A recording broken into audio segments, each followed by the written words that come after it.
পয়লা August রাতের দিকে আপনার আমাদের সাথে ডক্টর মোহাম্মদ ইউনূসের সাথে আমার প্রথম কথা হয়। উনি আমাদেরকে বলেন যে হচ্ছে সারা দেশের মানুষ তোমাদের সাথে আছে, তোমরা এগিয়ে যাও, তোমাদের যে কোনো সহযোগিতায় আমাকে পাশে পাবে ইনশাল্লাহ। আন্দোলনের সময় কি এমন কারোর সাথে কথা হয়েছে পরিবেশটাকে বিস্ফোরিত করার জন্য যে বক্তব্যটা প্রয়োজন সেই বক্তব্যটাই দিয়ে বসলেন হান্নান মাসুদ। আর দীর্ঘ ৮ মাস পর হান্নান মাসুদ কেন এরকম মন্তব্য করলেন? তাহলে আওয়ামী লীগ সরকার যে বলতো যে সরকার পতনের আন্দোলন, তাহলে কি এটাই সত্যি হলো? আর এর পিছনে কি মাস্টারমাইন্ড ডক্টর ইউনূস? কেননা হান্নান মাসুদ বললেন যে পহেলা আগস্টে ডক্টর মোহাম্মদ ইউনূসের সাথে তাদের কথা হয়, আলাপ হয় প্রবাসী ছাত্র সংগঠনের মাধ্যমে। ডক্টর মোহাম্মদ ইউনূস তাদেরকে আশ্বস্ত করলেন যে জনগণ তোমাদের সাথে আছে, তোমরা এগিয়ে যাও এবং যে কোনো প্রয়োজনে আমি তোমাদের পাশে আছি। তিনি শুধু এই বক্তব্যটা দিয়েই সেখানে ক্ষান্ত হননি। তিনি বলতেছে যে মাঝখান দিয়ে তারেক রহমানও তাদের সাথে যোগাযোগ করার চেষ্টা করেছে, কিন্তু কিছু রাজনৈতিক টার্গেটের কারণে তারা যোগাযোগ করে নাই, অ্যাভয়েড করেছে। তাহলে সত্যিই কি এটা একটা ম্যাটিকুলাসলি প্ল্যান সরকার পতনের? তার বক্তব্য তো এটাই ফুটে উঠেছে। কিন্তু সরকার পতনের পিছনে বা অভ্যুত্থানের পিছনে বা যে কোনো একটা ঘটনার পিছনে ম্যাটিকুলাস প্ল্যান অথবা নন ম্যাটিকুলাস বিভিন্ন প্ল্যান থাকে, বিভিন্ন গোপন বৈঠক হয়, মাঠ পর্যায়ে কাজ করা হয়।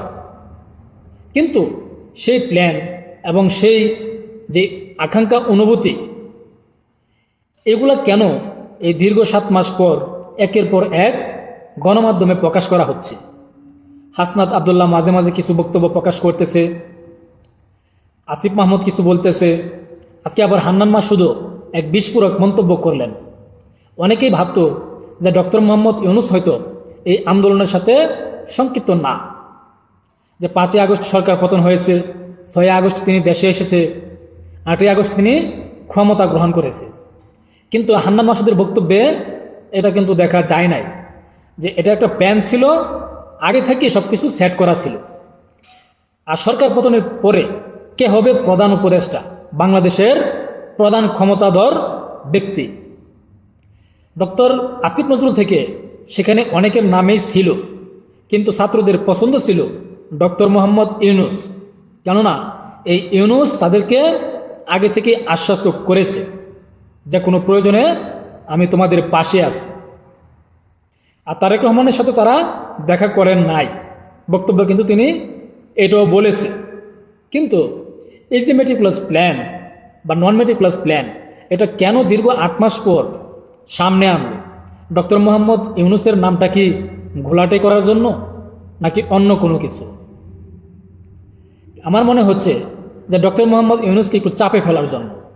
কেননা ডক্টর মোহাম্মদ ইউনূস কিন্তু সিদ্ধান্ত নিয়েছে যে জুনের মধ্যে নির্বাচন দিয়ে দিবে, কিন্তু ছাত্ররা চাচ্ছে যে নির্বাচনটা একটু লম্বা সময় পরে হতে, দীর্ঘদিন ছাত্ররা ক্ষমতায় থাকতে। আর এই কারণে যে ডক্টর মোহাম্মদ ইউনূস এই প্ল্যানে জড়িত ছিল না, ওই রকম যে সমস্যাগুলো সম্মুখীন হবে এগুলা ফেস করতে কিছু সময় লাগবে। কারণ আমি প্ল্যানে ছিলাম না, মাস্টার মাইন্ডে ছিলাম না, আমি আগে পরে কিছু জানতাম না সরকার পতনের ব্যাপারে।